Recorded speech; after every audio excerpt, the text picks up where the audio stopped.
ومن سيئات أعمالنا من يهد الله فلا مضل له ومن يضلل فلا هادي له ونشهد أن سيدنا وحبيبنا ومولانا محمدا عبده ورسوله الذي أرسله بالحق بشيرا ونذيرا وداعيا إلى الله بإذنه وسراجا منيرا فقد قال الله تعالى في كلامه المجيد وفرقانه الحميد সবাই আমার সাথে একটু পড়বেন আউযু বিল্লাহি মিনাশ শাইতানির রাজীম বিসমিল্লাহির রহমানির রহিম ألم تر كيف ضرب الله مثلا كلمة طيبة كشجرة طيبة أصلها ثابت وفرعها في السماء صدق الله العظيم قال رسول الله صلى الله عليه وسلم أفشوا السلام تطعموا الطعام صلوا الناس نيام الليل والنيام تدخلوا في الجنة دار السلام رواه الترمذي أو كما قال عليه الصلاة والسلام وقال تعالى في شأن رسول الله صلى الله عليه وسلم إن الله وملائكته يصلون على النبي يا أيها الذين آمنوا صلوا عليه وسلموا تسليما সবাই আওয়াজ দিয়ে পড়েন আল্লাহুম্মা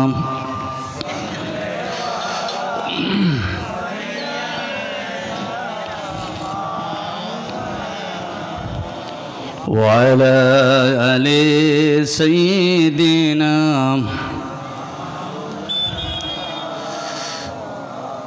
আর একটু আস্তে পড়েন পাশে আবার মহিলা প্যান্ডেল আছে তো ওনারা আবার শুনে ফেলবে যে আওয়াজ দিচ্ছেন না আপনারা আরো জোরে জোরে পড়েন আল্লাহুম্মা সাল্লি আলা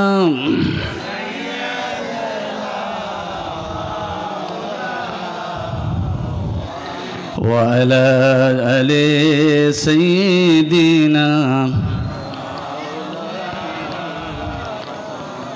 আমি যদি কখনো তায়েফে যাই আমি যদি কখনো তায়েফে যাই বলবো মাটিকে ডেকে নবীজির খুন ঝরলো কোথায় আমি যদি আবারও উহুদে যাই বলবো মাটিকে ডেকে নবীজির দান ভাঙলো কোথায় বলে দাও তাই আজ আমাকে প্রতিশোধের দাবানল জ্বালাবো হেথায় বালাগাল উলা বিকামালিহি কাশাফাদ দুজা বিজামালিহি হাসুনাত জামিউ খিসালিহি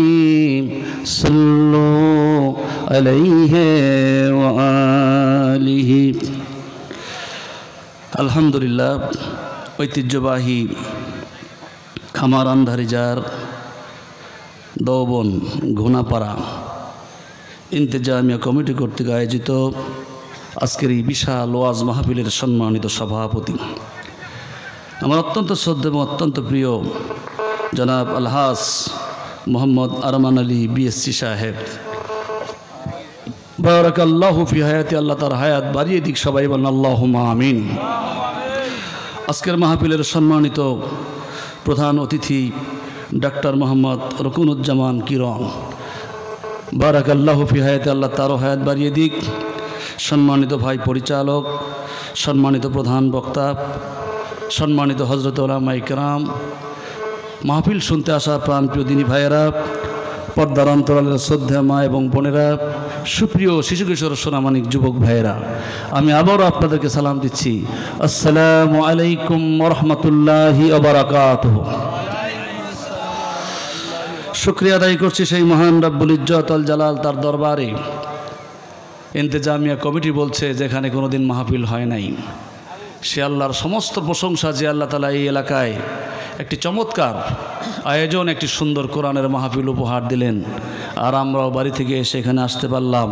এই জন্য সেই মহান আল্লাহর দরবারে শুকরিয়া আদায় করছি। সকলে পড়ছি আলহামদুলিল্লাহ।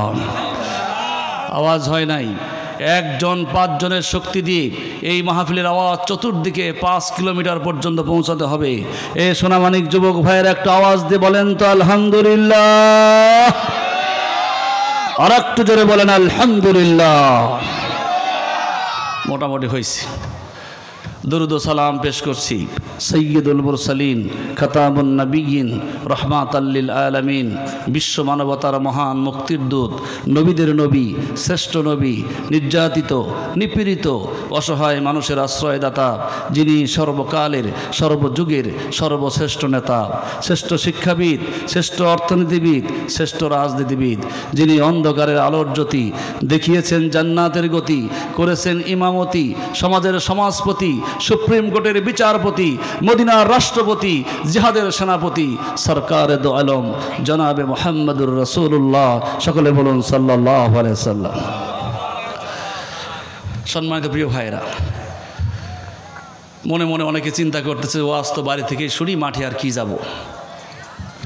কিন্তু মাঠে ওয়াজ শোনা লাভ না ক্ষতি? আরো জোরে কন।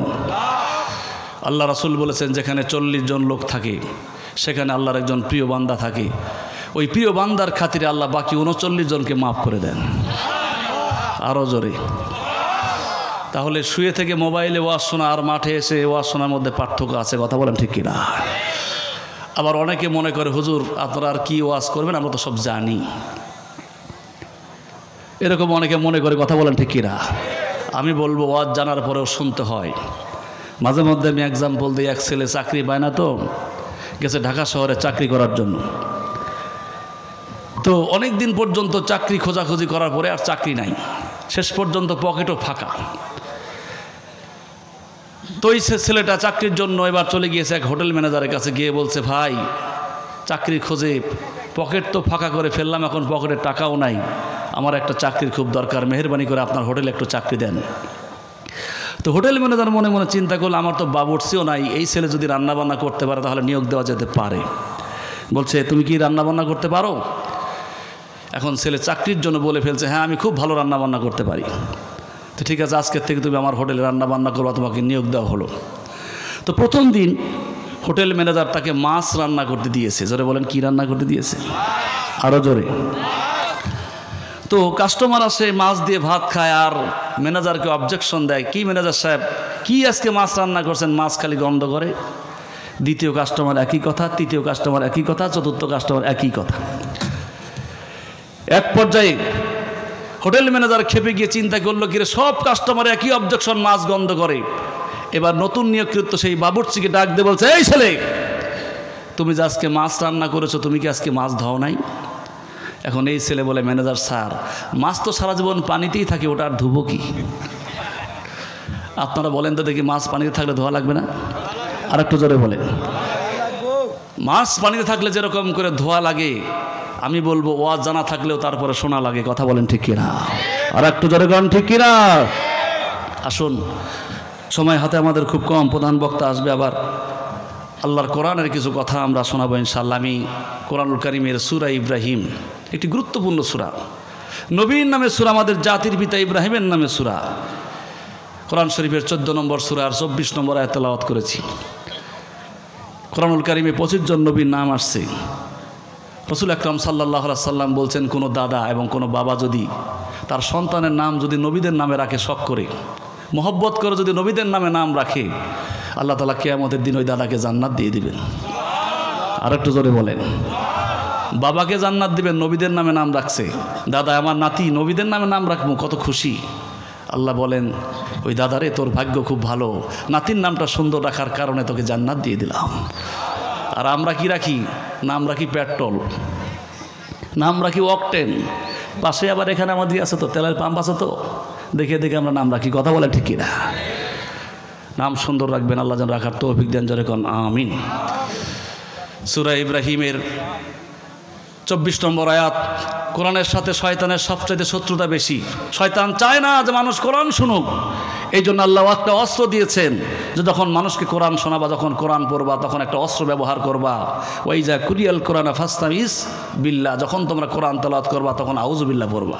সুবহানাল্লাহ পড়েন সবাই আমার সাথে একটু শয়তান তাড়াবার জন্য পড়ে না। আউযু বিল্লাহি মিনাশ শাইতানির রাজিম।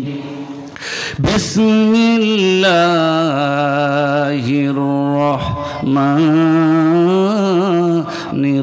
রহিম। ألم تر كيف ضرب الله مثلا كلمة طيبة كشجرة طيبة أصلها ثابت وفرعها في السماء. جركن الله أكبر. أردت جركن الله أكبر. أردت جركن الله أكبر.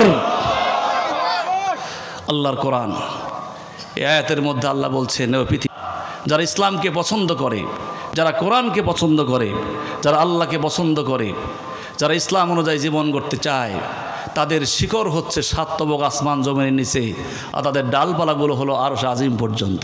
সুবহানাল্লাহ বলেন। আর যারা বেঈমান, আল্লাহর সঙ্গে যারা গাদ্দারি করে, আল্লাহর আইনকে মানতে চায় না, হুকুমকে মানতে চায় না, এদের খবরদারি কেবলমাত্র দুনিয়া পর্যন্তই শেষ। এরা আসমানের নিচেই এদের খবরদারি, এদের খবরদারি ওই মেঘের উপরে আর ওঠে না। কিন্তু ইমানদারদের খবরদারি হচ্ছে আরশ আজিম পর্যন্ত, এদের ডালপালাগুলো হচ্ছে আরশ আজিম পর্যন্ত। চিল্লা বলে আল্লাহু আকবার। আমার ভাইরা, তৎসঙ্গে একটা হাদিস পড়েছে আমি, 2487 নম্বর হাদিস, তিরমিজি শরীফ একটা হাদিস, খুতবার শুরুতেই পড়েছি। আয়াতের অর্থটা বলে দিলাম।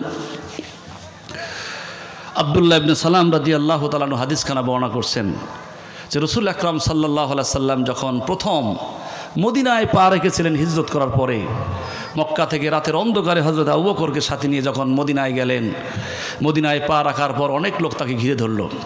আল্লাহ রাসূল ওই জনসাধারণের সামনে প্রথম যে কথাগুলো বলেছিলেন, সেই কথাটাই আজকে হাদিসে আমি বলবো ইনশাআল্লাহ। এই হাদিসটি বর্ণনা করেছেন আব্দুল্লাহ ইবনে সালাম। ইমাম তিরমিজি রাহিমাহুল্লাহ তার হাদিস খণ্ডে কোট করেছেন। ইমাম তিরমিজির কথা একটু না বললেই নয়। সিয়াসির তার 6টা গ্রন্থ, খুবই দামি দামি হাদিস গ্রন্থ, তার মধ্যে একটা হলো তিরমিজি শরীফ। ইমাম তিরমিজি রাহিমাহুল্লাহ তার বাড়ি হচ্ছে বিশ্বনবীর জন্মস্থান থেকে 4000 মাইল দূরে, সেই রাশিয়ার উজবেকিস্তানের জিহুন নদীর উপত্যকায় তিরমিজ নামক একটি নিভৃত পল্লী গ্রামে ইমাম তিরমিজি জন্মগ্রহণ করেন। সুবহানাল্লাহ পড়েন। পল্লী গ্রাম থেকে অনেক ছেলে মানুষ হয়, গ্রামের মানুষকে অবহেলা করবেন, অনেক ছেলে এখান থেকে মানুষ হবে। ইমাম তিরমিজি গরিব মানুষের ছেলে। ছোটোবেলা থেকেই তিনি মনে মনে চিন্তা করলেন, আমি যদি বড় হই, আলেম হই, তাহলে আমি বিশ্বনবীর হাদিসগুলো সুন্দর করে সংগ্রহ করে একটা কিতাব লিখব। সুবহানাল্লাহ বলবেন না?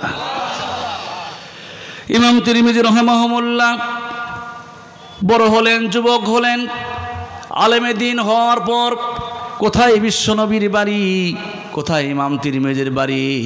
4000 কিলোমিটার পর্যন্ত দূরত্ব। আল্লাহ নবীর ইন্তেকালের 254 বছর পর ইমাম তিরমিজি জন্মগ্রহণ করেছেন। বিশ্বনবীর সাহাবীদের কাছ থেকে শুনে শুনে, পায়ে হেঁটে হেঁটে, কষ্ট করে করে ইমাম তিরমিজি রাহিমাহুল্লাহ তিনি হাদিস লেখা শুরু করলেন। তার হাদিস গ্রন্থের মধ্যে 3812টি হাদিস লিখলেন। 3812টি হাদিস লেখার পর তার ওই হাদিসটা যখন শেষ করলেন, লেখা শেষ করে বইটা শেষ করে রাতের বেলায় উনি ঘুমিয়ে আছেন। ঘুমের ঘরে স্বপ্নে দেখেন বিশ্বনবী মুহাম্মদুর রাসূলুল্লাহ তার সামনে হাজির হয়ে গেছে। আল্লাহ নবী বললেন, ইমাম তিরমিজি, তুমি যে আমার হাদিসগুলো সুন্দর করে হেঁটে হেঁটে কষ্ট করে করে সংগ্রহ করে করে কি সুন্দর হাদিস গ্রন্থ লিখেছ, তিরমিজি রে, তোমার এই তিরমিজি শরীফ যদি কোনো মুসলমান মায়ের ঘরে থাকে, সে যেন আমি রসুলকে তার ঘরের মধ্যে রাখলো। একটু জোরে কোন আল্লাহু আকবার। তিরমিজি শরীফ যদি কোনো মুসলমানের ঘরে থাকে, সে যেন আমি রসুলকে তার ঘরের মধ্যে রাখলো। আল্লাহু আকবার বলেন। আমি ঢাকা থেকে তিরমিজি শরীফ একটা সেট ঘরে রেখে দিয়েছি। এটা জানার পরে দেখলাম আল্লাহ রসুল বলছেন তিরমিজি শরীফ থাকলে রসুল থাকবে ঘরের মধ্যে। আল্লাহু আকবার বলবেন না? সেই তিরমিজির হাদিস আব্দুল্লাহ ইবনে সালাম রাদিয়াল্লাহু তাআলা হাদিস খানা বর্ণনা করেছেন। আল্লাহ নবী যখন মদিনায় পা রাখলেন, অনেক লোক রসুলকে ঘিরে ধরল। আমিও রসুলকে দেখার জন্য গেলাম। রাসূলের মুখটা দেখলাম, সোনা মুখটা দেখলাম, লাইসা বিকাজ্জাব, তার মুখের দিকে তাকায় দেখলাম তার মুখের মধ্যে কোনো মিথ্যার কোনো লেশ মাত্র নাই। তার মিথ্যুকের কোনো ছাপ তার চেহারার মধ্যে নাই। মনে হলো খুব সুন্দর মানুষ, সত্য কথা বলেন।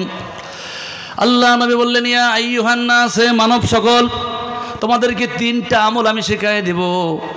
এই 3টা আমল যদি তোমরা পালন করতে পারো, নিরাপদে আল্লাহর জান্নাতে প্রবেশ করতে পারবে। সেটা হলো, 1 নম্বরে হলো আফসুস সালাম।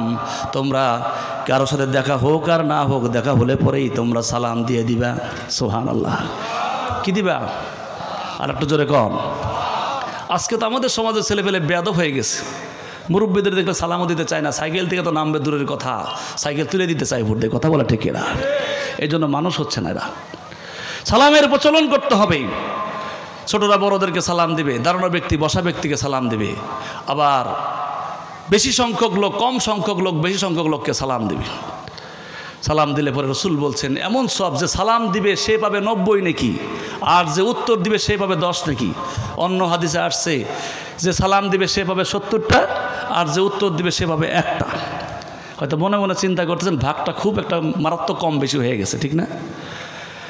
ওইটাই যদি মনে করেন তাহলে বেশি ভাগটাই আপনি নেন, নেওয়া যায় কিনা বলেন?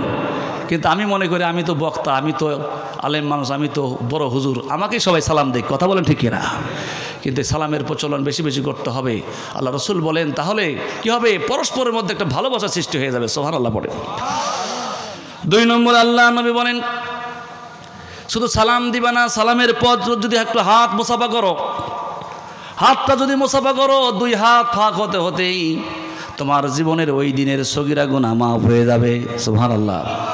আর যদি তুমি আর একটু মহব্বত করে যদি তুমি ওই লোকটার সাথে যদি একটু বুক বিলাতে পারো, কোলাকুলি করতে পারো, মন আগা করতে পারো, আল্লাহ নবী বলেন ওই 2 ব্যক্তি 1 হাত ফাঁক না হতেই, ওই শীতকালে জিগা গাছের পাতা যেমন ঝিরঝির করে পড়ে যায়, আল্লাহ রসুল বলেন ওই 2 ব্যক্তি কোলাকুলি করে 1 হাত ফাঁক হতে না হতেই তাদের জীবনের সমস্ত সগীরা গুনাহগুলো ঝিরঝির করে পড়ে যাবে।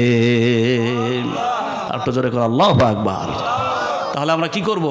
সালাম দিব, তারপরে কি করব? মুসাফা করব, একটু কোলাকুলি করব, ঠিক কি না? ঈদের দিন ছাড়া তো আমাদের কোলাকুলি হয় না।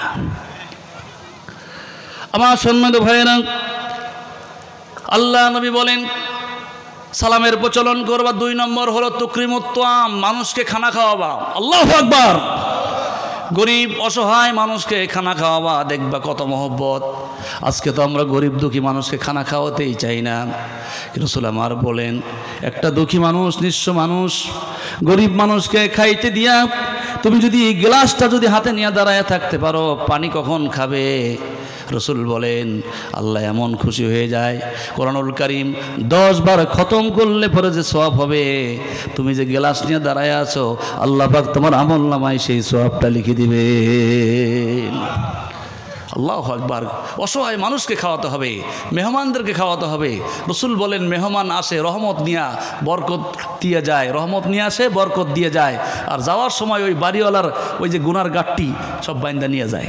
সুবহানাল্লাহ পড়বেন না? সুতরাং মেহমানদারি এটা একটা ভালো অভ্যাস, একটি ভালো গুণ। আল্লাহ নবী বলেন মানুষকে খানা খাওয়াবো, অসহায় মানুষকে খাবার দিবা। আর 3 নম্বর যে আমলটা করবা, সাল্লুন নাসিন নিয়াম, মানুষ যখন ঘুমিয়ে যাবে, সারা পৃথিবীর মানুষ যখন ঘুমিয়ে যাবে, তখন তুমি উঠে নামাজ পড়বা। আল্লাহ নবী বলেন এই তিনটা আমল যদি করো তাদখুলু ফিস সালাম, তুমি নিরাপদে আল্লাহর জান্নাতে প্রবেশ করতে পারবে। মানুষ যখন ঘুমিয়ে যায় তখন উঠে নামাজ পড়ে। এই নামাজটা কোন নামাজ জানো ভাই? আপনারা তো দেখি ভালোই জানেন, এটা হলো তাহাজ্জুদের নামাজ। যদিও নফল, কিন্তু ওই নামাজের কথা আল্লাহ কোরআনে বলে দিয়েছেন। সুবহানাল্লাহ পড়েন।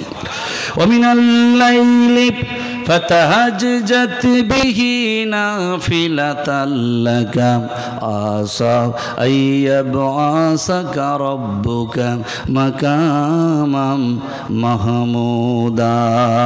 জোরে কোন আল্লাহু আকবার। আল্লাহ বলেন নবীরে এমন একটা নামাজ দিলাম, যেই নামাজের ভিতরে তুমি যদি চোখের পানি ফেলে ফেলে যদি আল্লাহর দরবারে কাঁদতে পারো, ওই চোখের পানি ফোঁটা আল্লাহর দরবারে কবুল হয়ে তোমার দোয়া আল্লাহর দরবারে ডাইরেক্ট কবুল হয়ে যাবে। সুবহানাল্লাহ পড়েন। এই জন্য তাহাজ্জুদের নামাজের চোখের পানি আল্লাহর কাছে খুব প্রিয়। আমার ভাইয়েরা, আজকে তো আমরা নামাজই ঠিক মতো পড়তে চাই না, ঠিক কিনা বলেন? আজকে আমরা মুসল্লিরা ফজর পড়ি, জোহর পড়ি, আসর পড়ি, মাগরিব পড়ি, এশা পড়ি, 5 ওয়াক্ত নামাজ পড়ে আমরা আল্লাহকে তালাশ করি। 5 ওয়াক্ত নামাজ পড়ে আমরা তালাশ করি আল্লাহ তুমি কোথায়। আর তাহাজ্জুদের নামাজে বান্দা যখন মোনাজাত করে তখন আল্লাহ তালাশ করে বান্দা তুমি কোথায়। আল্লাহু আকবার। 5 ওয়াক্ত নামাজে আমরা তালাশ করি আল্লাহ তুমি কোথায়, আর তাহাজ্জুদের নামাজে আল্লাহ তালাশ করে তুমি কোথায়। সুবহানাল্লাহ বলবেন না? আমার ভাইয়েরা, এই জন্য নামাজ পড়তে বিপদে পড়েছেন, মানুষকে বলে লাভ নাই, আল্লাহকে বলেন। আমি ইরাকের একটা ঘটনা আপনাদেরকে শোনায় দিয়ে যাব। ইরাকের একজন মুয়াজ্জিন, তার খুব সুন্দরী স্ত্রী ছিল, দেখতে খুবই সুইটেবল গার্ল, দেখতে খুবই সুন্দরী।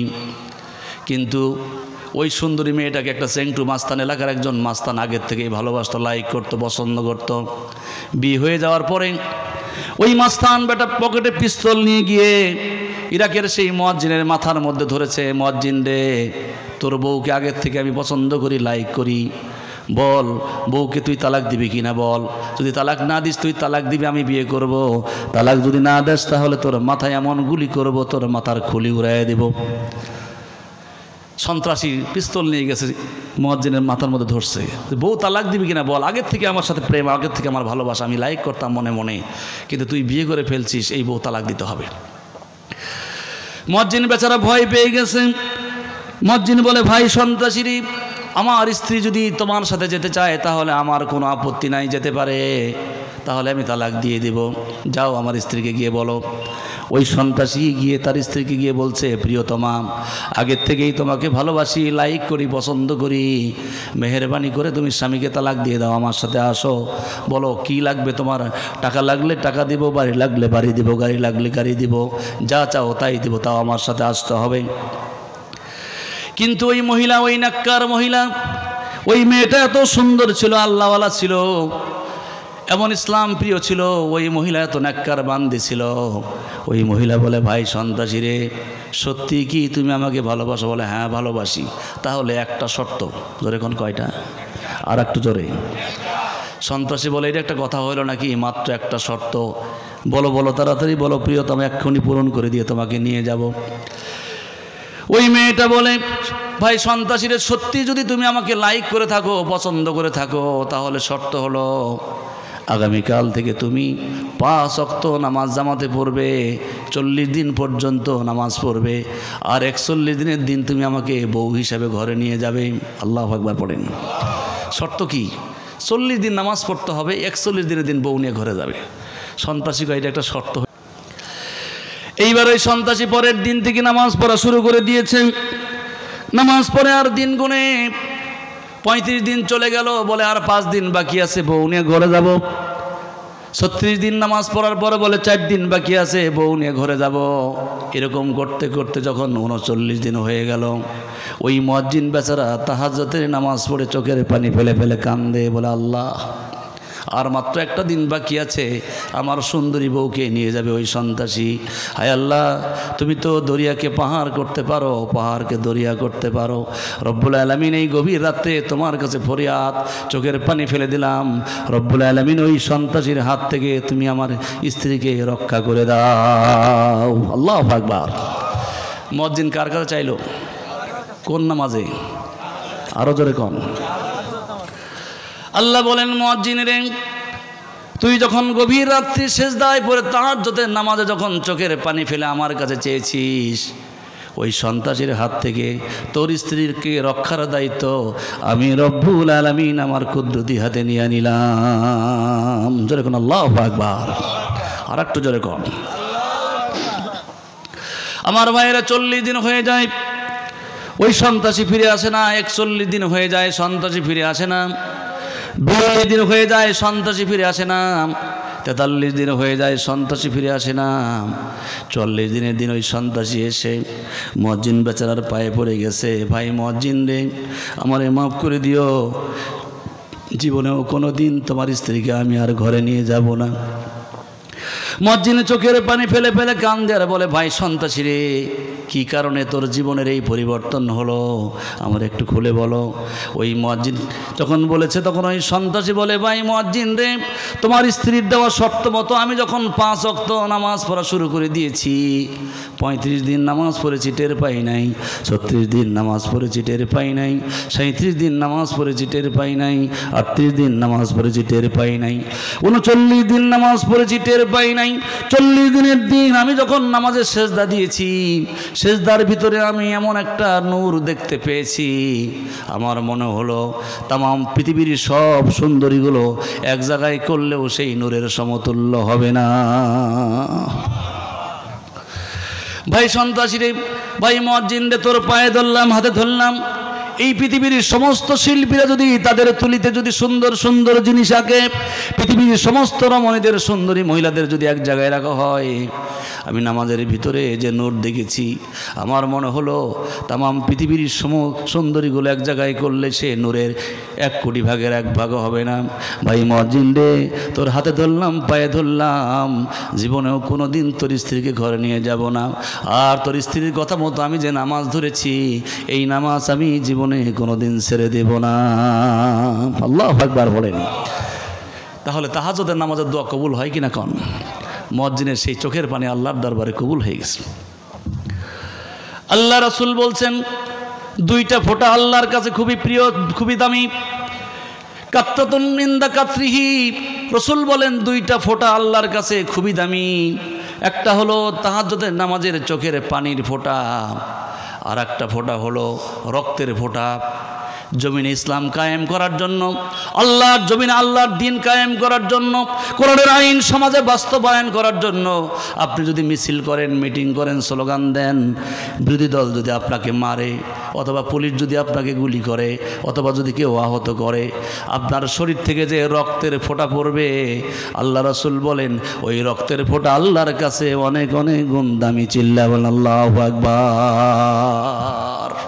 রক্তের ফোঁটা আল্লাহর কাছে অনেক দামি।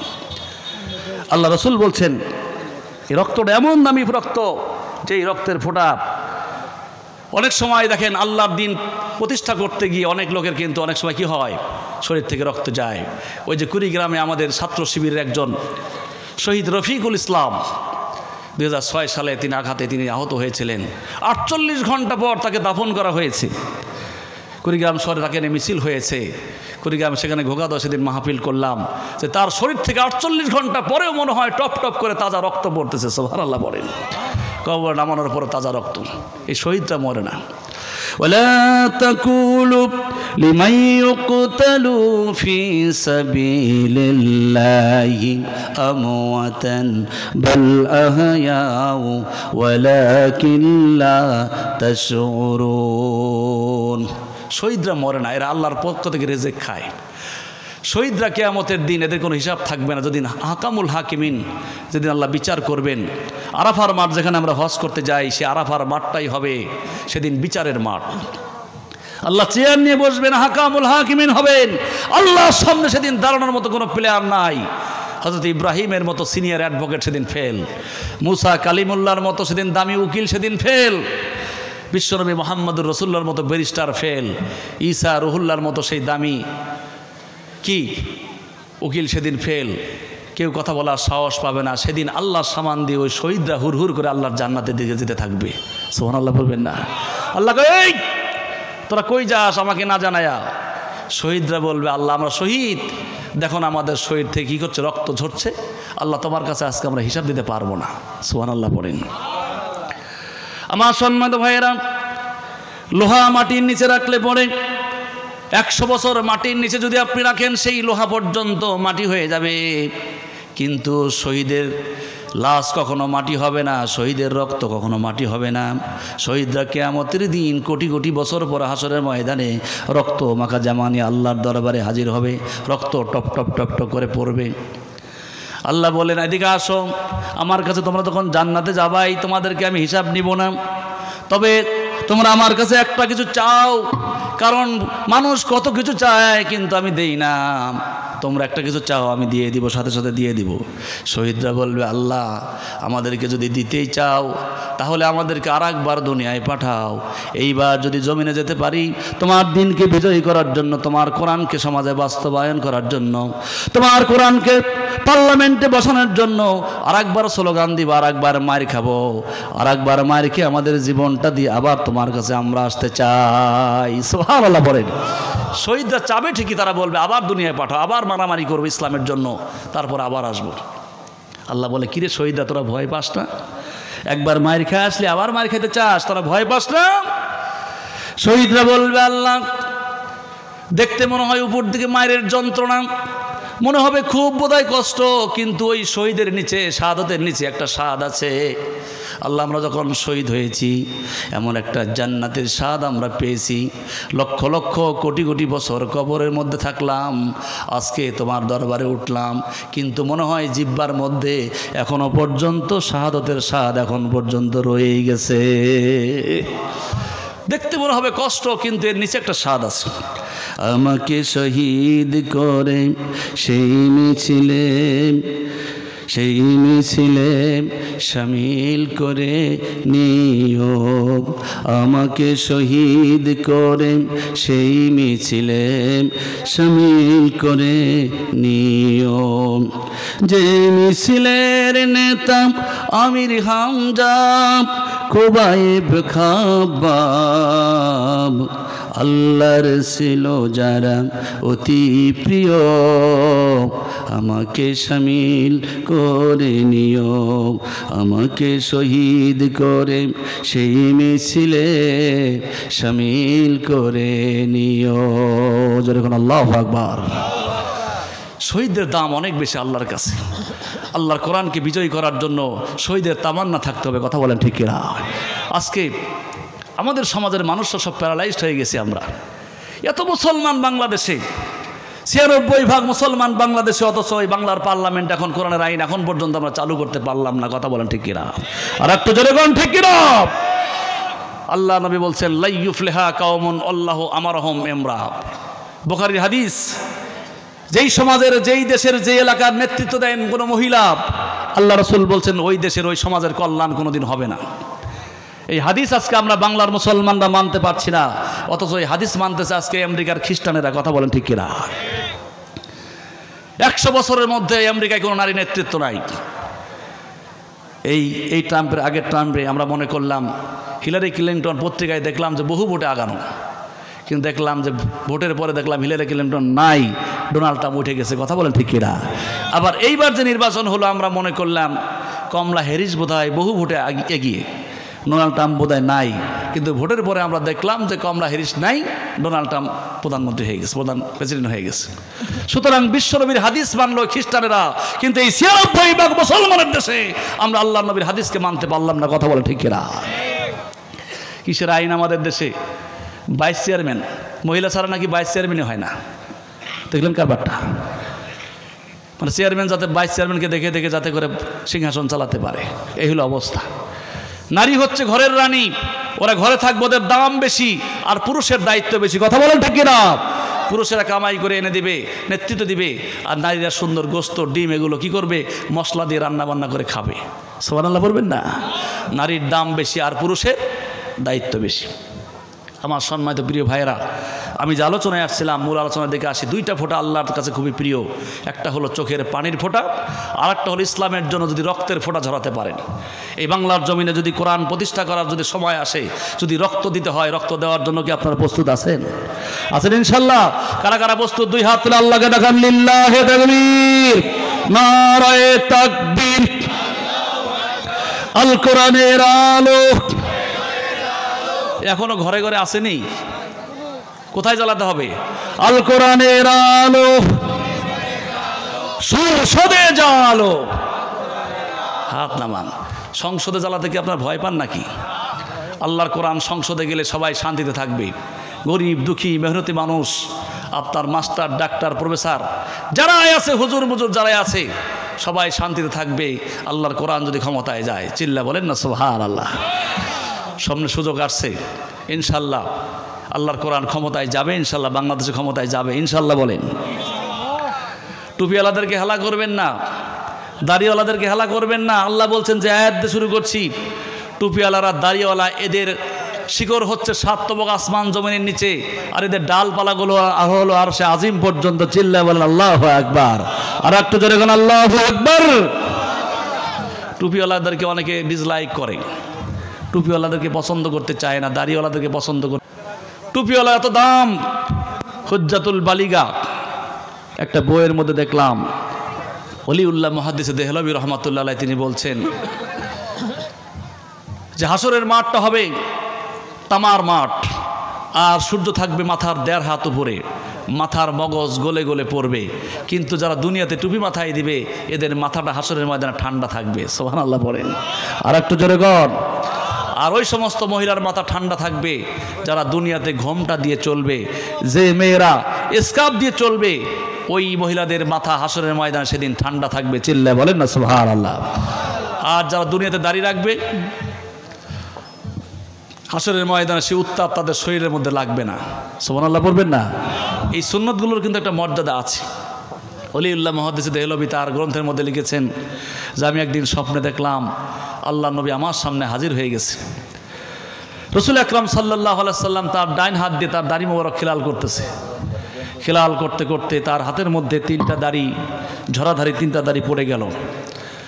বলেন, ওলিউল্লাহ রে তুমি কেমন আছো? যে ভালো আছি। রাসূল আকরাম সাল্লাল্লাহু আলাইহি সাল্লাম বললেন, বহুদিন পরে তোমার সাথে দেখা, তোমাকে কি দিব? আল্লাহর নবীর সেই দাড়ি মোবারক, ঝরা দাড়ি মোবারক 3টা তিনি ওলিউল্লাহর হাতে দিলেন স্বপ্নের মধ্যে। রাসূল আকরাম সাল্লাল্লাহু আলাইহি সাল্লাম বলছেন, মান রানী ওমান রানী, যে আমাকে স্বপ্নে দেখলো সে সত্য স্বপ্ন দেখলো। কারণ আশ-শাইতানু লা ইয়ামাসসালি, কারণ শয়তান আমার রূপ ধারণ করতে পারে না। সুবহানাল্লাহ বলেন। রাসূলকে যে স্বপ্নে দেখে সে সত্যি স্বপ্নে দেখে, কিন্তু আমাদের স্বপ্ন তো খুব খারাপ, ঠিক কিনা বলেন? এক ছেলে স্বপ্ন দেখে গরুর গোশত দিয়ে ভাত খাইতেছে, চৈতন পায়ে দেখে যে খেতা কামড়া খাইতেছে, খেতা মুখের মধ্যে, সেরা খেতা মুখের মধ্যে। কথা বলে ঠিক কিনা? আমাদের স্বপ্নের আর এক রকম। আর যারা আসলেও দরুদ শরীফ পড়ে, ওযু করে, সুন্দর নামাজ পড়ে, নফল নামাজ পড়ে যারা শোবে, হতে পারে সৌভাগ্যবান ব্যক্তি আল্লাহ রাসূলকে স্বপ্নে দেখবে। আল্লাহু আকবার পড়ে। রাসূল বলেন, যারা আমাকে স্বপ্নে দেখলো সত্য স্বপ্নে দেখলো, আর যারা, কারণ শয়তান আমার রূপ ধারণ করতে পারে না। তো ওলিউল্লাহকে স্বপ্নের মধ্যে 3টা দাড়ি হাতে দিছে। ওলিউল্লাহ মুহাদ্দিস দেহলভী সকালবেলা এরকম মুঠ স্বপ্নের মধ্যে মুঠ পাকিয়ে রাখছেন। ফজরের নামাজের সময় যখন আজান দিল, ঘুম ভেঙে দেখেন হাতের মধ্যে সে 3টা দাড়ি হাতের মধ্যে রয়ে গেছে। সুবহানাল্লাহ পড়েন। আশ্চর্য হয়ে গেলেন তিনি। এই 3টা দাড়ি কাগজের মধ্যে পেঁচাইয়া পাঞ্জাবির পকেটে রাখলেন। ওলিউল্লাহ মুহাদ্দিস দেহলভী তার হুজ্জাতুল বালিগার মধ্যে লিখেছেন, দুপুরবেলায় আমি এক জায়গায় যাব, প্রখর রোদ, প্রচণ্ড সূর্যের তাপ, কিন্তু আমি যখন বাইরে গেলাম দেখি সূর্যের তাপ আমার মাথায় লাগে না, কেমন জানি একটা মেঘের ছায়া। সুবহানাল্লাহ পড়েন। মনে মনে চিন্তা করলাম, কারণটা কি? সব জায়গায় রোদ, কিন্তু আমার মাথায় রোদ লাগে না কেন?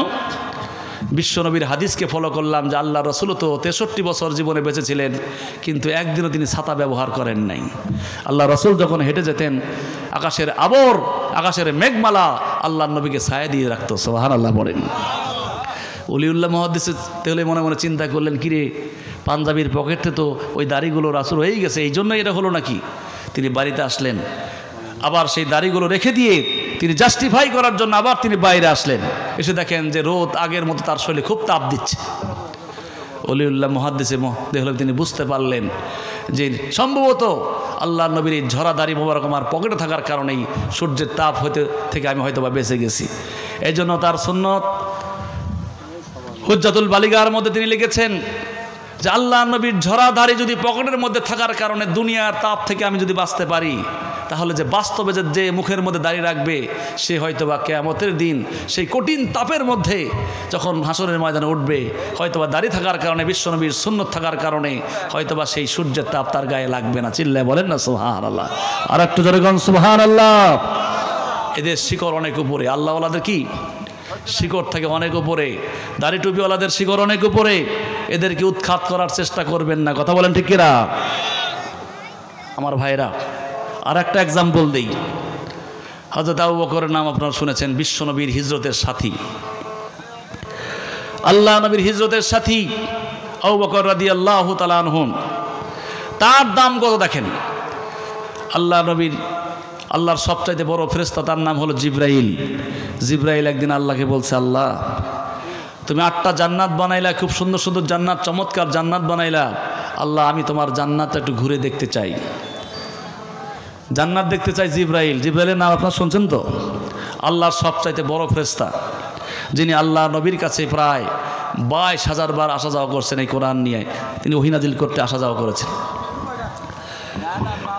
জিবরাইল বলে, আল্লাহ আমি তোমার জান্নাতটা একটু ঘুরে দেখতে চাই। আল্লাহ বলে, জিবরাইল রে আমার জান্নাত দেখবি? তুই তো জান্নাত ঘুরে শেষ করতে পারবি না।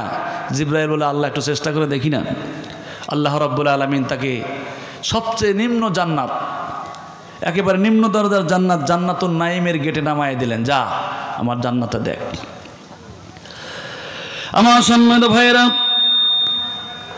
আল্লাহর সবচাইতে বড় ফেরেশতা জিবরাইল।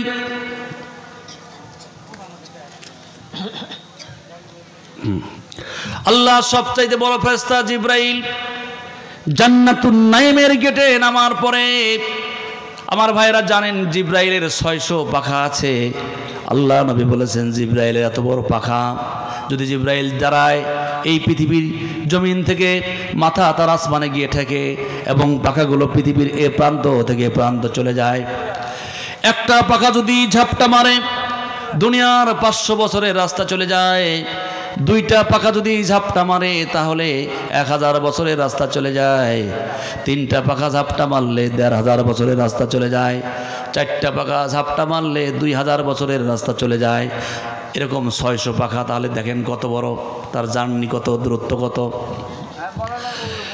জিবরাইল বলে, আমাকে আল্লাহ রাব্বুল আলামিন জান্নাতুন নাঈমের ভিতরে নামায় দিলেন, যা আমার জান্নাতটা দেখ। আল্লাহর বড় ফেরেশতা জিবরাইল বলেন, আমি 600 পাখা দিয়ে এমন জোরে টান মারলাম জান্নাতের মধ্যে, জান্নাতুন নাঈমের মধ্যে 300 বছর উড়ে যাওয়ার পরে আমি হয়রান হয়ে গেলাম, আমার পাখাগুলো ব্যথা হয়ে গেল। 300 বছর যাওয়ার পরে জান্নাতুন নাঈমের একটা পিলার দেখে আমার যাত্রা বিরতি করলাম। ওখানে আমি যাত্রা স্টপ করে বললাম, রব্বুল আলামিন 300 বছর পর্যন্ত আমি তোমার জান্নাতুন নাঈমের মধ্যে উঠলাম, আমি তো জান্নাতের কোনো কুল কিনারা পেলাম না। হায় আল্লাহ তুমি বলে দাও আমি এই 300 বছরে কদ্দুর আসলাম আর সামনে কদ্দুর বাকি আছে। আল্লাহ রাব্বুল আলামিন বললেন, জিবরাইল রে তুমি 300 বছরে 600 পাখা মেরে আমার জান্নাতের যতটুকু আসছো, আমার জান্নাতের 10 ভাগের 1 ভাগ পর্যন্ত এখনো আসতে পারো নাই।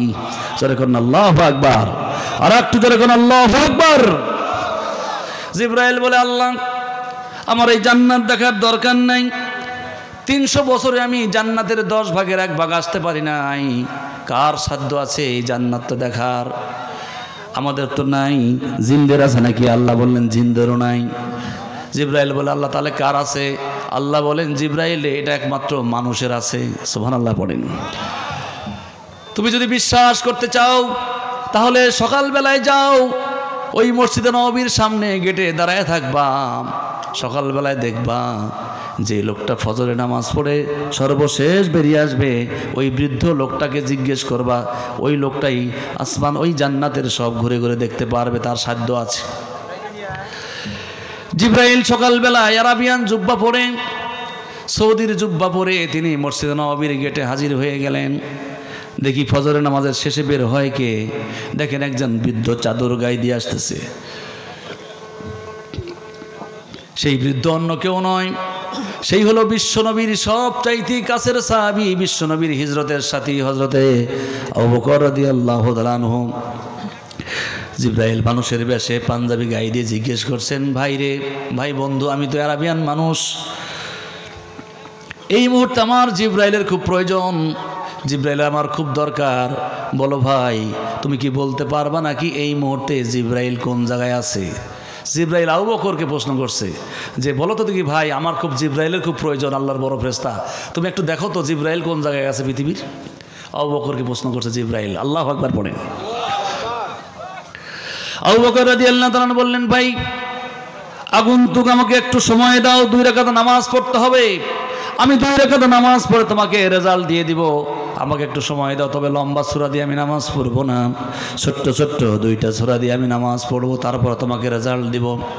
আবু বকর রাদিয়াল্লাহু তাআলা আনহু মসজিদে নববীর ভিতরে তিনি 2 রাকাত নফল নামাজ পড়লেন।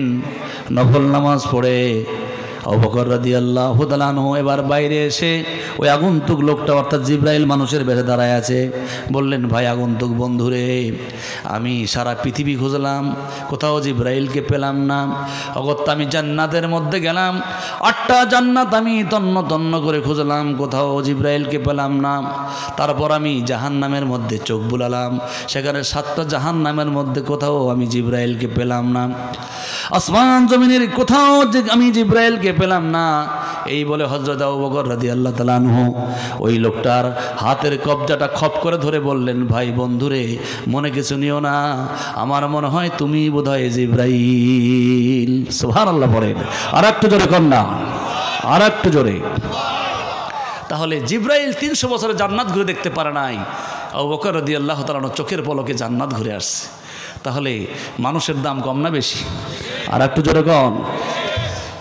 সুলাইমান আলাইহিস সালামের সিংহাসন আপনারা জানেন, সুলাইমানের ঘটনা চমৎকার ঘটনা, আজকে সময় নাই। রানী বিলকিস, সাবার রানী বিলকিস 7000 মাইল দূরত্বে থাকে, সুলাইমানের সিংহাসন থেকে 7000 মাইল দূরত্বে।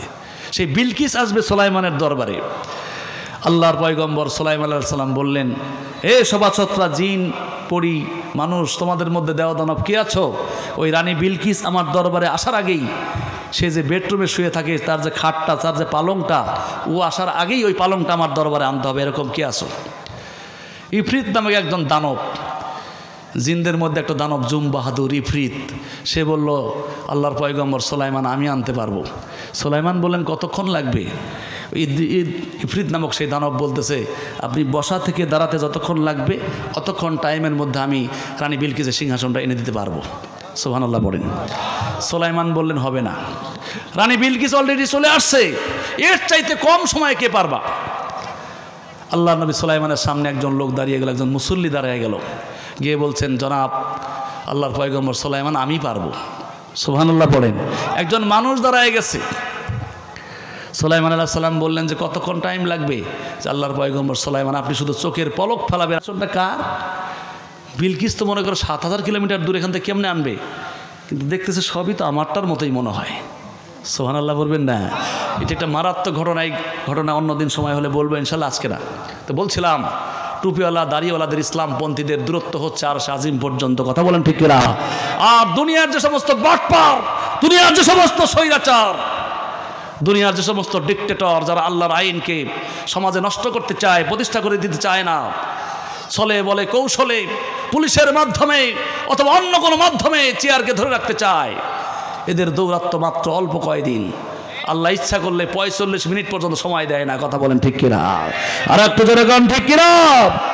আল্লাহ ইচ্ছা করলে রান্না করা ভাত পর্যন্ত খাইতে দেয় না। সে আল্লাহ এখন আছে না নাই? আর একটু জোরে কন। এই 56,000 বর্গ মাইলের প্রেসিডেন্ট হয়ে আমরা ক্ষমতা সহ্য করতে পারি না। যে থাকে চেয়ারে, সে উঠে যায় গিয়ারে। কথা বলা ঠিক কিনা? জনগণকে তোয়াক্কা করতে চায় না। কিন্তু এই পৃথিবীর মালিক যে একজন আছে, সে আল্লাহকে মানুষ ভুলে যায়। কথা বলেন ঠিক কিনা? আমাদের যারা আল্লাহকে ভুলে যায় তাদের পরিণতি কি হয়, একটা ঘটনা আমি কোরআন থেকে বলছি, দেখেন। সাদ্দাতের নাম আপনারা শুনেছেন, সাদ্দাত। যেই সাদ্দাত পৃথিবীতে জান্নাত তৈরি করছিল, আমার দিকে তাকান, আমার চেহারা কি ভাই বেশি খারাপ নাকি বলেন? আমার দিকে তাকান। সাদ্দাত জান্নাত তৈরি করেছে। হুদ আলাইহিস সালাম তাকে বুঝালেন, সাদ্দাত আল্লাহকে মেনে নাও, আল্লাহর একত্ববাদকে বিশ্বাস করো। কিন্তু সাদ্দাত বিশাল জমিদারি পেয়ে, বিশাল রাজত্ব পেয়ে সে মনে করেছে যে ধুর, আমার উপরে আর কে আছে, 41 সাল পর্যন্ত ক্ষমতায় থাকবো, 62 সাল পর্যন্ত ক্ষমতায় থাকবো, মৃত্যু পর্যন্ত আমি ক্ষমতায় থাকবো, ধুর আল্লাহ বলতে কিছু নাই। হুদ আলাইহিস সালাম বললেন, সাদ্দাত রে, তুমি যদি আল্লাহকে মানো, আল্লাহকে যদি বিশ্বাস করো, তাহলে আল্লাহ তাআলা পরকালে তোমাকে এমন জান্নাত দিবেন যে জান্নাতের মধ্যে ঝর্ণাধারা থাকবে, সুন্দর সুন্দর ফল থাকবে, পাখি থাকবে, হুট থাকবে, গেলমান থাকবে। সাদ্দাত কয়, ধুর ফাও তোমার কথা, আল্লাহর জান্নাতের আমার দরকার নাই, আমি নিজেই জান্নাত বানাবো। গাদ্দারি করলো। হুদ আলাইহিস সালাম শুনলো জান্নাতে কি কি থাকবে, সব শোনার পরে সাদ্দাত কয়, আমি নিজেই জান্নাত বানাবো। দেখেন কারবারটা দেখেন। আমার ভাইয়ের, আমার বন্ধুগণ, সেই সাদ্দাত জান্নাত তৈরি করলো। সাদ্দাতের জান্নাতের চিহ্ন এখন পর্যন্ত পৃথিবীতে আছে। আপনি ওমানে যাবেন, গুগলে সার্চ দেবেন, দেখবেন ওমান দেশের থেকে আমার ভাইয়েরা 11 ঘন্টা জার্নি করার পরে সেখানে বজরাইল একটা এলাকা আছে, সেখানে সাদ্দাতের বেহেশত। 8 কিলোমিটার লম্বা, 32 বর্গ মাইল লম্বা, 32 বর্গ মাইল বিশাল লম্বা, 2 দিকে দেওয়াল, 30 হাত উঁচা দেওয়াল, আর 8 হাত পর্যন্ত চওড়া সাদ্দাতের বেহেশতের দেওয়াল। সামনে একটা মাত্র দরজা, যেই দরজা দিয়ে 16টা ঘোড়া একসাথেই ওই জান্নাতের মধ্যে ঢুকতে পারে। সাদ্দাতের বেহেশত তৈরি করলেন। সাদ্দাতকে রব্বুল আলামিন 900 বছর হায়াত দিয়েছিলেন। সাদ্দাত এই 900 বছর হায়াত পেয়ে 400 বছরে এই জান্নাত তৈরি করেছিল। তার জান্নাত তৈরি করতে সময় লেগেছিল 400 বছর। 400 বছরের মধ্যে তিনি 1 লক্ষ শ্রমিক, day by night, night by day, 50,000 দিনে, আবার দিনে ওই শ্রমিকের কাজ শেষ হয়ে গেলে রাতের বেলায় 50,000, এরকম 1 লক্ষ শ্রমিক 400 বছর ধরে তৈরি করে জান্নাতটা তৈরি করেছিল। ভিতরে 12,000 কামরা। অনেক স্বর্ণের দরকার, জান্নাতের মধ্যে মণিমুক্তার দরকার, এই জন্য ঘোষণা করে দিয়েছিল, দেশের মধ্যে যার কাছে যত সোনা, যার কাছে যত মণিমুক্তা আছে, সবগুলো আমার কাছে জমা দাও, না হলে কিন্তু পুলিশ দিয়ে ধরে আনবো। সাদ্দাতের পুলিশ বাহিনী যার কাছে যে পরিমাণ স্বর্ণ মণিমুক্তা ছিল সবগুলো ছিনিয়ে আনা শুরু করলো। এর মধ্যে একজন গরিব মানুষের মেয়ে কষ্ট করে 2টা কানের দুল বানিয়ে দিয়েছে, একবারে গরিব মানুষের মেয়ে। সাদ্দাতের পুলিশ বাহিনী ওই কানের দুলটাও ছিঁড়ে নিয়ে আসলো, কিন্তু মেয়েটা ওই কানের দুলটা দিতে চাই নাই। তার মা কষ্ট করে মানুষের বাড়িতে কাজ করে করে মেয়েটাকে কানের দুল বানিয়ে দিয়েছিল। ওই মেয়েটা যখন কান্নাকাটি করা শুরু করে দিয়েছে, ওই মেয়েটার মা গরিব মানুষ, সেজদায় পড়ে আল্লাহর কাছে বলেছে, রব্বুল আলামিন, এই সাদ্দাত তার গায়ের জোরে স্বৈরাচারী কায়দায় পুলিশ দিয়া জোর করে জুলুম করে আমার মেয়ের কানের দুলটা পর্যন্ত ছিনিয়ে নিল তার জান্নাত বানানোর জন্য, তার ওই শখ কামানোর জন্য। রব্বুল আলামিন, তোমার কাছে ফরিয়াদ করি, যেই সন্ত্রাসী করে যেইভাবে মানুষের সম্পদ নিয়ে জান্নাত তৈরি করছে, আল্লাহ ওই জান্নাতের ভিতরে ও যেন ঢুকতে না পারে। আল্লাহু আকবার। গরিব মানুষের দোয়া কবুল হয় কি হয় না? আর একটু জোরে কন। গরিবের দোয়া আল্লাহর কাছে কবুল হয়ে যায়। গরিব মানুষকে অবহেলা করবেন না। এই গরিব মানুষকে অবহেলা করা ঠিক না, কারণ গরিবরা হচ্ছে আল্লাহর বন্ধু। কথা বলেন ঠিক কিনা? আজকে অনেক নেতা আসে ভোটের সময় যে গরিবের বন্ধু, ঠিক কিনা? আমার ভাইয়ের চরিত্র ফুলের মতো পবিত্র, নামাজ পড়ে না 1 ওয়াক্ত, গাঁজা খায় 5 ওয়াক্ত, চোর বাটপারের ভক্ত। কথা বলে ঠিক কিনা? এরা হয় গরিবের বন্ধু। গরিবের ভোটটা নেওয়ার পরে গরিবের দিকে আর কোনো খোঁজপাত্তা নাই। কথা বলেন ঠিক কিনা? কিন্তু আল্লাহর কোরআন যদি ক্ষমতায় যায়, আল্লাহর কোরআন যদি ক্ষমতায় যায়, আল্লাহর কসম, আগে অগ্রাধিকার দেওয়া হবে গরিবদেরকে। গরিবদের খাদ্য পৌঁছানোর পরে তারপর নেতারা খাবে। কথা বলেন ঠিক কিনা? আর সব নেতারা খেয়ে সব চুষে শেষ করে ফেলে। ব্যাংকের থেকে এত টাকা খেয়েছে, পত্রিকায় আসছে, বাংলাদেশ প্রতিদিন পত্রিকায় আসছে যে 24টা পদ্মা সেতু বানানো যায়, তো এত টাকা খেয়ে ফেলছে। আপনার খবর দেখেন। সম্মানিত প্রিয় ভাইয়েরা, এরা হলো গরিবের বন্ধু। কিন্তু গরিবের বন্ধু হলো স্বয়ং আল্লাহ তাআলা। গরিবদের সামনে কোরআনের আয়াত নাজিল হয়ে গেছে, আল্লাহু আকবার বলেন। রাসূলের চারপাশে থাকতো খালি গরিব আর গরিব। একদিন ধনীরা এসে বললো, ইয়া রাসূলুল্লাহ, আপনার চারপাশে খালি গরিব মানুষ দেখি। ধনীরা যদি আপনার কাছে আসে খালি দেখবে লুঙ্গি পরা মানুষ, তাহলে তো আপনাকে মানতে চাবে না। বিদেশ থেকে কূটনীতিকরা আসলে তো বলবে মোহাম্মদ সাল্লাম বোধহয় খালি গরিবেরই নেতা। হে নবী, ধনীরা যখন আসবে গরিবরা যেন সিট ছেড়ে দেয়, একটা আইন পাশ করেন। আল্লাহ নবী আলীকে বলেন, আলী আইন লেখো আজকের থেকে আমার দরবারে গরিবরা আসলে পরে, ধনীরা আসলে পরে গরিবরা যেন সিট ছেড়ে দিয়ে অন্য জায়গায় বসে। হযরত আলী রাদিয়াল্লাহু তাআলা আইন লিখলেন, কিন্তু গরিবের মালিক, বিশ্ব নিয়ন্ত্রণের মালিক রব্বুল আলামিন আরশে আজিম থেকে সে আইনটা পছন্দ করলেন না। আল্লাহ রব্বুল আলামিন সঙ্গে সঙ্গে জিবরাইলকে পাঠিয়ে দিলেন, জিবরাইল রে তাড়াতাড়ি করে সূরা আনামের 52 নম্বর আয়াত নিয়ে যা রাসূলের কাছে। ওয়ালা তাতুদিল্লাযীনা ইয়াদউনা রাব্বাহুম বিল গাদাওয়াতি ওয়াল আশী ইউরিদুনা ওয়াজহাহু মা আলাইকা মিন হিসাবিহিম মিন শাইইন ওয়া মা মিন হিসাবিকা আলাইহিম মিন শাইইন ফাতাতরুদাহুম ফাতাকুনা মিনাজ জালিমিন। যেরকম আল্লাহু আকবার। জিবরাইল আয়াত নিয়ে হাজির। হে নবী, আপনার আইন ছিঁড়ে ফেলেন। আইন পাঠাইছে আরশের মালিক, গরিবের মালিক আল্লাহ আইন পাঠাইছে। সুবহানাল্লাহ বলেন। আল্লাহ নবী দেখলেন আইন পাঠাইছে আল্লাহ। ওয়ালা তাতরুদিল্লাযীনা ইয়াদউনা রাব্বাহুম বিল গাদাওয়াতি ওয়াল আশী। হে নবী, সকাল সন্ধ্যায় যে গরিব লোকগুলো আপনার চারপাশে বসে থাকে, লুঙ্গি পরা যে লোকগুলো আপনার চারপাশে বসে থাকে, বেলালের মতো, খাব্বাবের মতো, খুবাইয়ের পেপের মতো যে গরিব লোকগুলো বসে থাকে, খবরদার ধনীদের কথা মতো আপনি গরিব লোকদেরকে আপনার দরবার থেকে তাড়িয়ে দিবেন না। হে নবী, গরিব লোকদেরকে যদি আপনার দরবার থেকে আপনি তাড়ায়া দেন, ফাতাকুনা মিনাজ জালিমিন, আপনি জালিম হয়ে যাবেন। আল্লাহু আকবার বলেন। আমাদের সম্মানিত প্রধান বক্তা চলে আসেন, একটা তাকবীর দেন। লিল্লাহি তাকবীর, লিল্লাহি তাকবীর, লিল্লাহি তাকবীর। আমার সম্মানিত ভাইরা, আমাদের প্রধান বক্তা চলে আসছে। বলতেছিলাম, বসেন। গরিবের দাম আছে না নাই? জোরে কন, আর একটু জোরে কন। আল্লাহ নবী দেখলেন মেরাজের রাত্রে খালি নিঃস্ব মানুষগুলো, গরিব মানুষগুলো হুড় হুড় করে আল্লাহর জান্নাতে ঢুকতেছে। সুবহানাল্লাহ। আমার ভাইয়েরা, সেই গরিব মেয়েটা যখন দোয়া করলো, আল্লাহর দরবারে কবুল হয়ে গেছে সেই দোয়া। আল্লাহ বলেন, সাদ্দাত তোকে দেখাচ্ছি, তোর জান্নাতে ঢোকার অবস্থা তোকে দেখাচ্ছি, দেখি কি করা যায়। এবার সাদ্দাত বেহেশত তৈরি করেছে, 12,000 কামরায় 12,000 হুট দিয়েছে। এখন জান্নাত উদ্বোধন করবে। আমি 2 মিনিটে শেষ করছি। আমার ভাইয়েরা, 10,000 ঘোড়া, মাঝখানে সাদ্দাত জান্নাত উদ্বোধন করবে, জাকজমক অবস্থা। জান্নাতের গেটে যাওয়ার আগেই একজন ফকির সেরা পাঞ্জাবি গাইদের সামনে দাঁড়াইছে। থামেন, হাল তারিফুনি মান আনতা, আপনার সাথে আমার একটু কথা আছে, আপনি চেনেন আমি কে? সাদ্দাত বেচারা ফকিরকে দেখে, সেরা পাঞ্জাবি দেখে বলতে, আচ্ছা জান্নাত উদ্বোধন হবে, 10,000 লোক আমার সাথে, কত সুগন্ধি, কত কিছু নিয়ে আমরা ঢুকতেছি, আর তোর মতো সেরা কাপড় গায়ে দিয়ে আমার পথে বাধা। সাদ্দাত যখন ধমক দেয়, কিন্তু ফকির ডরায় না। সুবহানাল্লাহ পড়েন। ফকিরের মুখের দিকে তাকায়, ফকির ডরায় না। কিরে মনে মনে চিন্তা করে, কিরে ফকির ডরায় না কেন? ওর মুখের মধ্যে কোনো ডরের ছাপ নাই। আবার বলে, হাল তারিফুন, আমারে আপনি চেনেন, আমি কে? একটু পরিচয়টা দিই। সাদ্দাত এইবার যখন ওই বেচারা, যখন ফকির বেচারা যখন সাদ্দাতের ঘোড়ার সঙ্গে যখন বুকটা লাগাই দিয়েছে, তখন সাদ্দাত একটু কেঁপে উঠছে।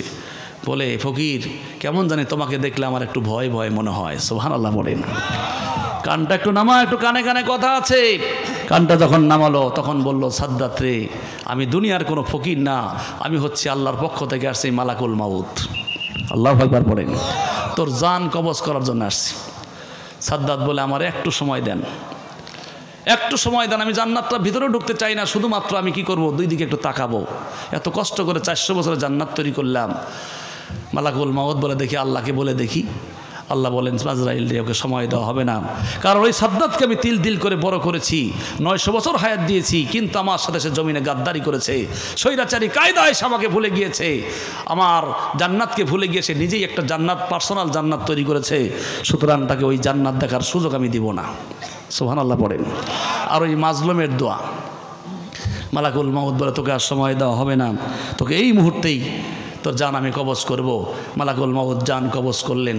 সেই অথর দেহটা সাদ্দাতের, সেই অথর দেহটা সেই জান্নাতের গেটের সামনে পড়ে রইল।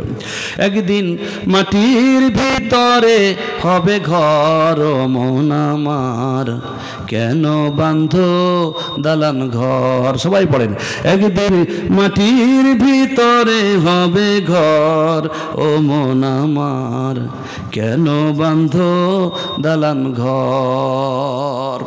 বলছিলাম আমি যে আয়াত দিয়ে শুরু করেছিলাম যে টুপিওয়ালাদের, পাঞ্জাবিওয়ালাদের, ইসলামপন্থীদের শিকড় থাকবে 7 তবক আসমান জমিনের নিচে, তাদের ডালপালা হলো আরশে আজিমে। সুবহানাল্লাহ পড়েন। আর যারা স্বৈরাচার, ডিক্টেটর, আল্লাহর আইনকে যারা ভুল লণ্ঠিত করে, এদের মাত্র দুনিয়ার সামান্য